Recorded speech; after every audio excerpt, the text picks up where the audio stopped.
In this video, we're going to design and print and create a Libbey glass can.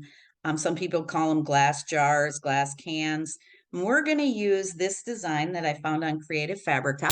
So I'm going to walk you through downloading the design, bringing it up. I use Word, and so we're going to bring it up in Word, and we're going to get this going here. So first thing I'm going to do is I'm in my Creative Fabrica account, so I'm going to download this image.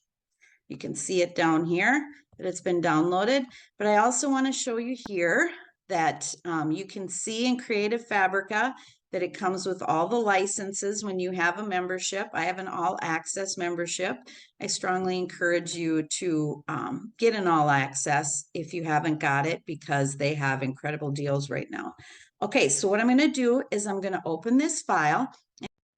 Now, when you download your image and you save it, you're going to want to save it as a PNG. So on the left, you can see that it's a PNG, and on the right there, when I open it up, this is what it looks like. The reason it's got a black background is because it's actually clear. PNGs do not have the white background. You don't want that white background.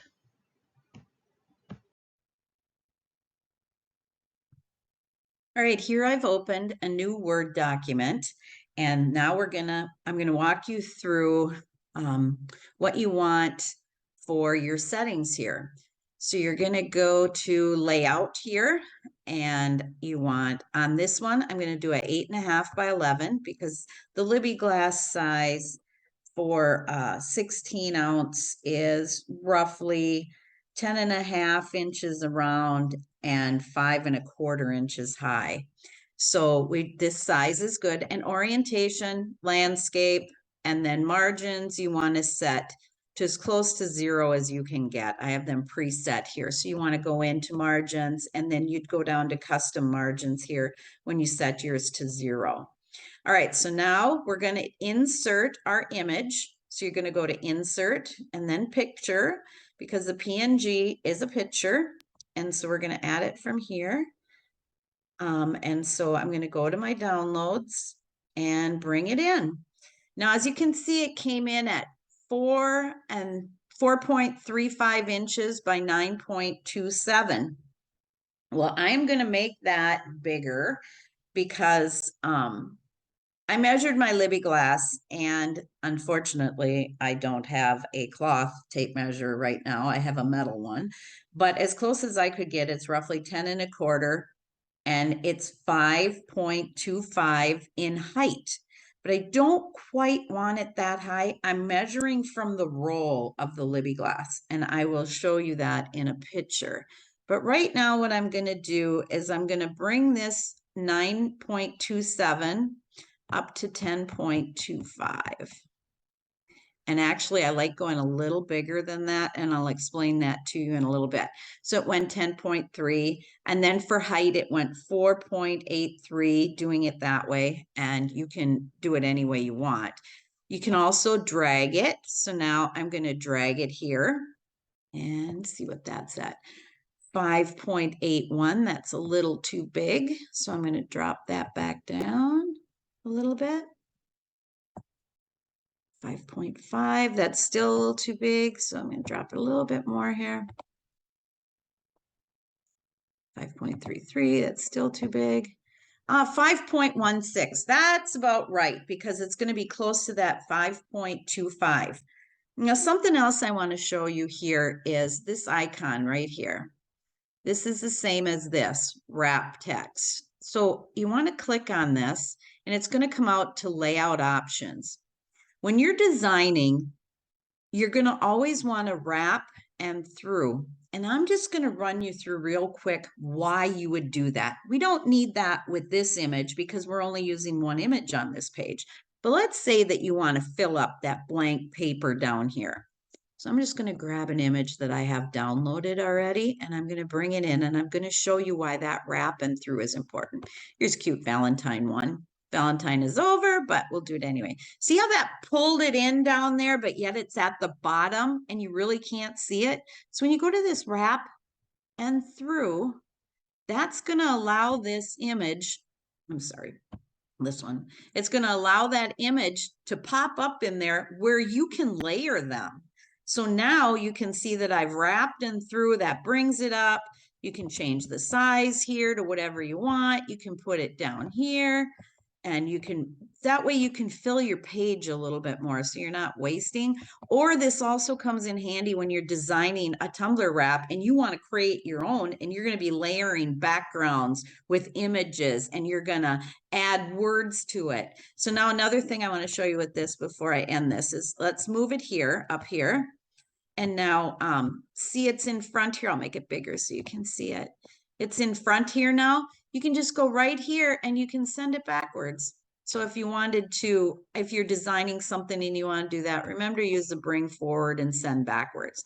But now I'm going to delete this because I don't, well, maybe I'll just leave it on there and print it so I'm not wasting, but it is pretty tiny, you know, so the most you're going to be able to put it on is a mug or something. So I'm just going to delete it because we don't need it. I just wanted to show you how that wrap and through feature works, because when you're using Word, you're going to get so frustrated if you can't figure out how to layer. And it took me a long time to figure that one out. So like I said, I'm using a 16-ounce Libbey glass here, and it is straight. These pictures look like it's curved a little bit, but it is actually straight. But it does have a curved top and a curved bottom. So I tried to take these pictures so that you can see that curve. So when I measure, I make sure that my image is going to stay in that curve. I do not want it to go much beyond that curve.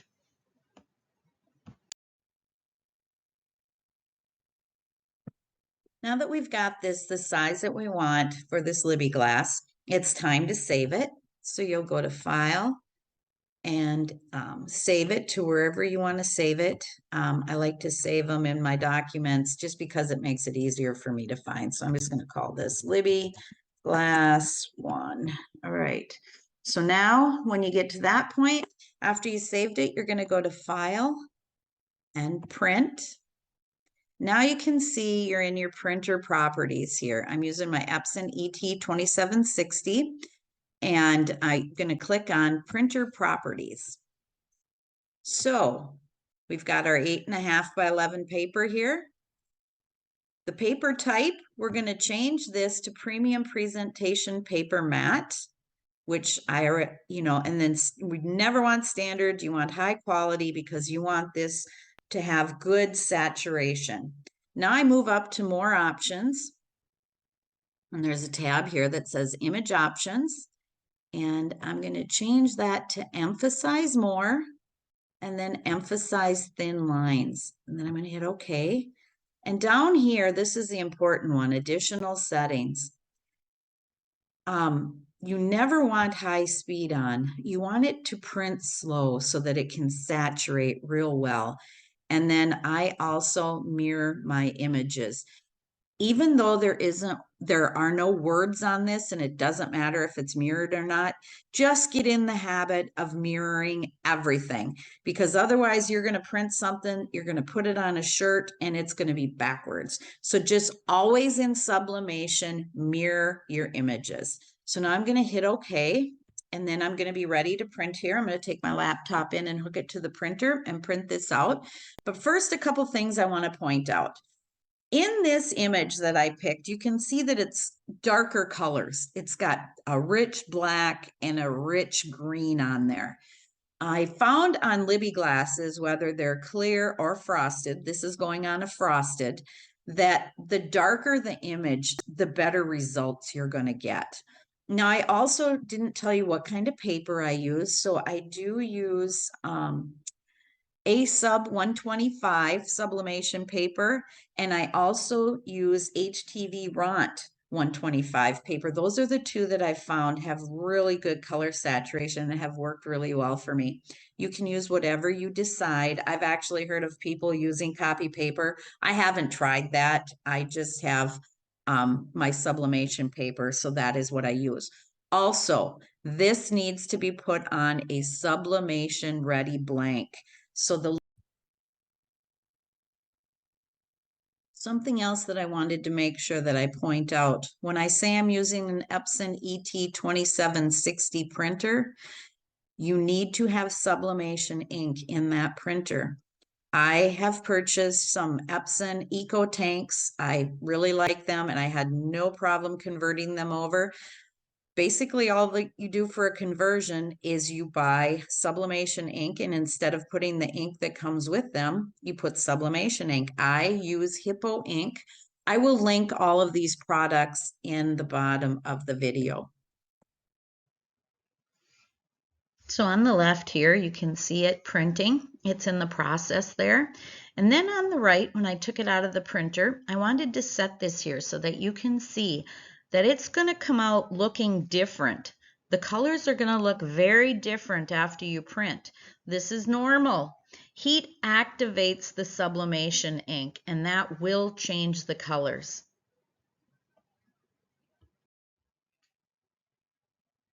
After the image was done printing, I like to cut my paper down. I like to get it as close to the image as possible. So on the left, you can see how I've cut that down.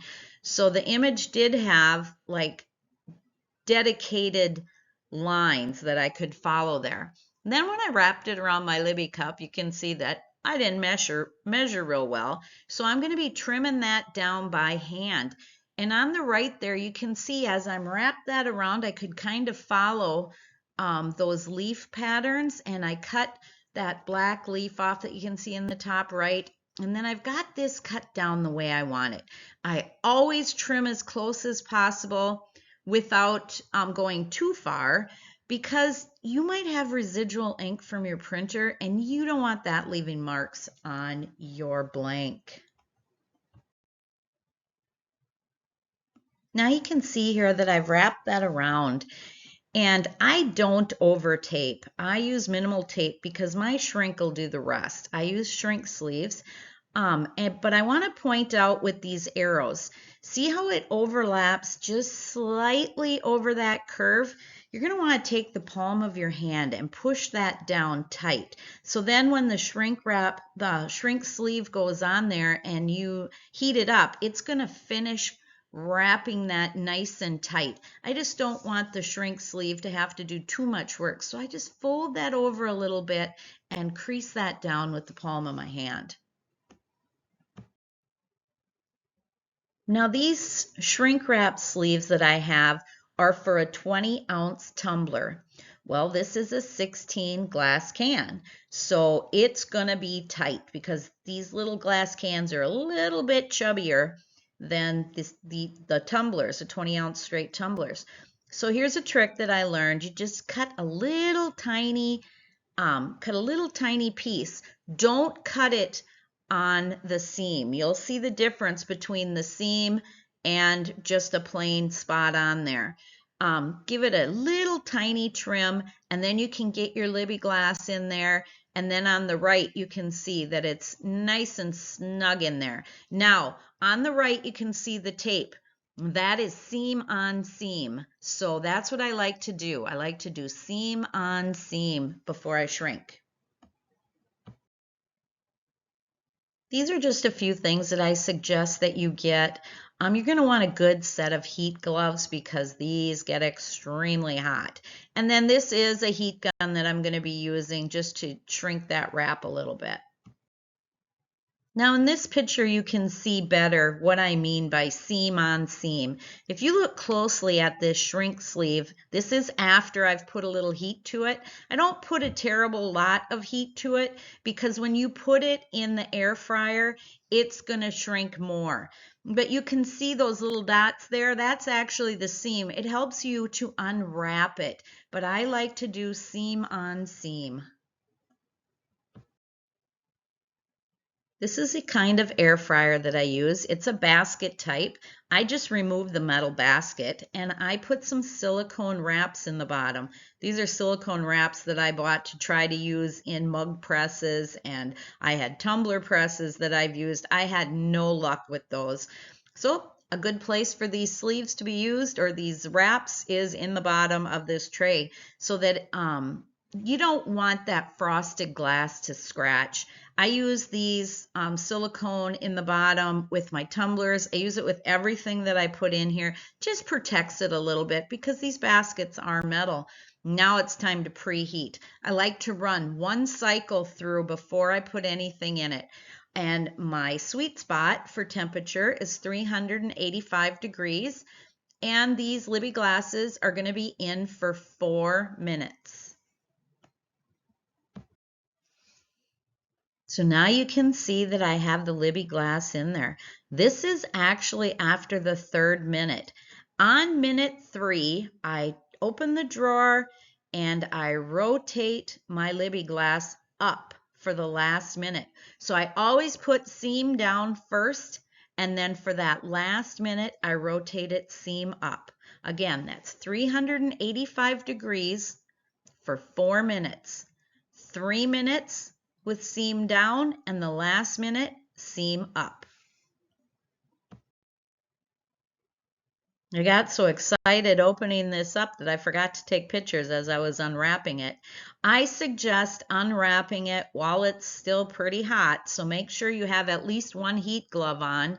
I start by pulling the piece off of the shrink wrap that's on the top, and then I try working the paper loose, and I start peeling real slow. Do not use tools. Nothing works. It will scratch. I've tried plastic.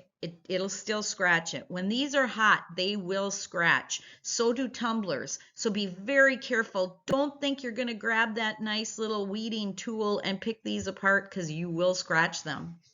Do it very carefully. And as you can see on the left there, that image is showing you my seam. You can see where I cut it to piece those pieces together and how nice they look. And then on the right, this is the other side of it. Just a little trivia here for you. You can sublimate on the wooden tops too, on the lids. You can take the plastic off of them. I take all the little plastic pieces off. And for this, I just used a little bit of infusible ink. I'm not a fan of infusible ink, so I'm trying to get rid of it. If I was smart, I would have taken that little leaf that I trimmed off, and I would have put that on the lid. That would look really good. But for now, I just did a little infusible ink just to get a green tint to it. So what I do is I set my press up for 300. This is now a flat press. I set it at 385 degrees for 60 seconds. And then when you have that plastic off of your lid, you can put that on the press. So I put some printer paper down first, and then the lid is under that shiny paper. The shiny paper is actually the infusible ink that I put on top. So you can run that for 385 degrees for 60 seconds, and that'll give you that nice little tinge to that lid. Now these are sublimation ready blanks, and so that is why I'm able to do the lid too. Well, here is the finished product. I put that cover back together. I put a stainless steel straw on it. You can see that little tinge of green on that lid, and then the beautiful, full, vibrant colors. Well, thank you for watching, and if you like my videos, please subscribe to my channel. Thank you, and have a great day.